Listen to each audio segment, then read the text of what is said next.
तुळजाभवानीचा उदो उदो. श्री स्वामी समर्थ. मित्रांनो, स्वागत आहे तुमचे व्लॉग स्वामींच्या या यूट्यूब चॅनलवर. स्वामी माऊली तुमच्या सर्व चांगल्या इच्छा पूर्ण करो. आई तुळजाभवानी तुमच्या सर्व चांगल्या इच्छा पूर्ण करो, हीच माझी स्वामींचरणी आणि आई तुळजाभवानी चरणी प्रार्थना. मित्रांनो, आज छोट्याशा व्हिडिओमध्ये मी तुम्हाला एक महत्त्वाची माहिती सांगणार आहे. आई तुळजाभवानीला मांसाहाराचा नैवेद्य का दाखवला जातो? हो, आई तुळजाभवानीला मांसाहाराचा नैवेद्य का दाखवला जातो? तुळजापूरची तुळजाभवानी ही महाराष्ट्रातल्या असंख्य कुटुंबाची कुलस्वामिनी आहे. धाराशिवमधील तुळजापूर मध्ये वसलेल्या तुळजाभवानीच्या मंदिराला लाखो भाविक दरवर्षी भेट देत असतात. माऊलीच्या दर्शनाला महाराष्ट्राचे बरेच लोक जात असतात. महाराष्ट्राचे आराध्य दैवत छत्रपती शिवाजी महाराज हे देखील तुळजाभवानी मातेचे भक्त होते. असं म्हणतात की प्रत्येक युद्ध लढायला जाण्यापूर्वी तुळजापूर येथे जाऊन महाराज आई भवानीचा आशीर्वाद नक्की घ्यायचे. माता तुळजाभवानीने छत्रपती शिवाजी महाराजांना एक भव्य तलवार बहाल केली होती, जिच्या जोरावर त्यांनी अगणित युद्ध जिंकली आणि हिंदवी स्वराज्य निर्माण केले. अशा या तुळजाभवानी देवीबाबत आणखी एक गोष्ट सांगितली जाते, ती म्हणजे तुळजापूरच्या तुळजाभवानीला मांसाहाराचा नैवेद्य दाखवला जातो. पण तुळजाभवानीला मांसाहाराचा नैवेद्य का दाखवतात, असा प्रश्न सर्वांनाच पडला असेल. हेच या व्हिडिओमध्ये मी आज तुम्हाला सांगणार आहे. तुळजाभवानीला हा नैवेद्य दाखवला जातो का? तुळजाभवानी मातेचा इतिहास नक्की काय आहे? तर ऐका मित्रांनो, तुळजाभवानी ही कृतयुगात अनुभूतीसाठी, त्रेतायुगात प्रभू श्रीरामांसाठी, द्वापार युगात धर्मराज युधिष्ठिरांसाठी आणि कलियुगात छत्रपती शिवरायांसाठी आशीर्वाद रूपी ठरलेली आहे. देवीबाबत अशी एक आख्यायिका सांगितली जाते की कर्दम ऋषींच्या निधनानंतर त्यांची पत्नी अनुभूती ही सती जाणार होती, पण आपल्या मुलांसाठी तिने निर्णय बदलला. एक दिवस ती नदीच्या काठी तपश्चर्या करीत बसलेली होती, पण त्यावेळी तिथे कुपर नावाचा राक्षस तिच्याकडे वाईट नजरेने पाहत होता.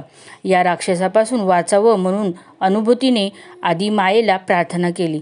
हिच्या रक्षणासाठी आदिमाया तिथे प्रकट झाली. आदिमाया आणि राक्षस यांच्यामध्ये युद्ध जुंपलं आणि आदिमायेने राक्षसाचा वध केला. आदिमायेने आपले रक्षण केले म्हणून तपस्वी अनुभूतीने देवीला पर्वतावर राहण्यासाठी विनंती केली आणि तिच्या या विनंतीला ऐकून देवीने होकारही दिला.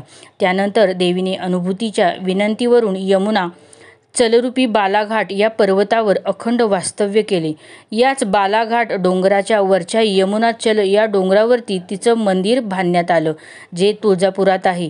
तुळजाभवानीच्या मंदिराचा इतिहास काय आहे ते आपण जाणूया.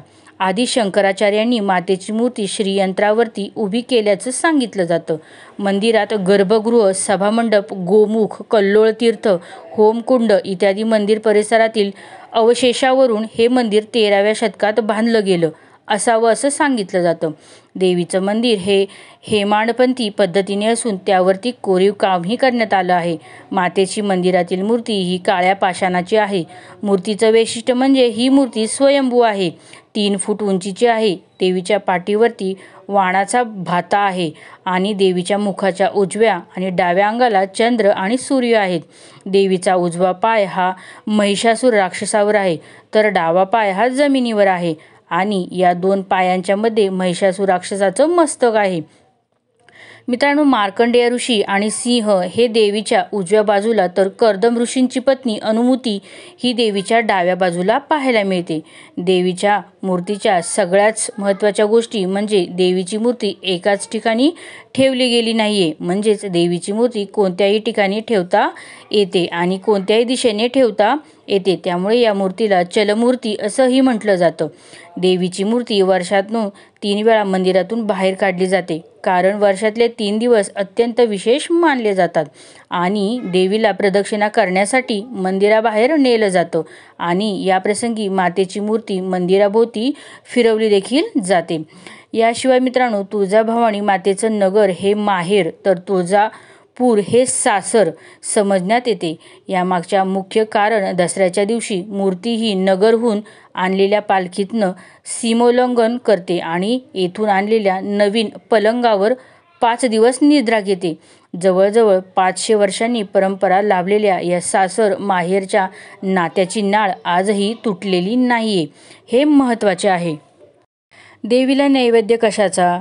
महत्त्वाचा भाग तो म्हणजे देवीच्या नैवेद्याचा. कोणताही देवदेवतांबाबत त्यांची पूर्ण पूजा झाल्यानंतर नैवेद्य दाखवण्याची आपल्याकडे परंपरा आहे. त्याच परंपरेप्रमाणे पूजा झाल्यानंतर तुळजाभवानी आईला नैवेद्य दाखवला जातो.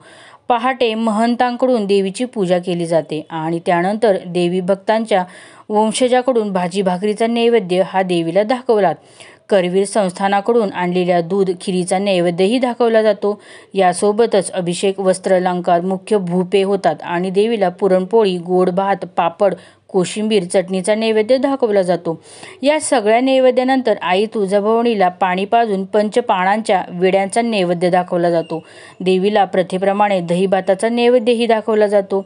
हे सगळे नैवेद्य दाखवल्यानंतर तुळजाभवानीला मांसाहारी किंवा खारा नैवेद्य दाखवण्याची परंपरा आहे. पण मित्रांनो, देवीला मांसाहाराचा नैवेद्य कसा तर याची देखील एक कथा आहे. महिषासुर नावाचा राक्षस हा देवी देवतांना त्रास देत होता. तेव्हा सगळे देवी देवता एकत्र आले आणि त्यांनी ब्रह्मा, विष्णू आणि महेश यांच्याकडे हे राक्षसापासून वाचवण्याची विनंती केली.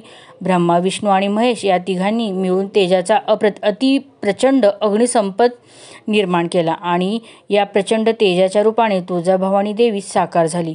महिषासुराशी युद्ध करून जेव्हा दसऱ्याच्या दिवशी त्याचा वध होणार होता तेव्हा तो देवीला शरण आला.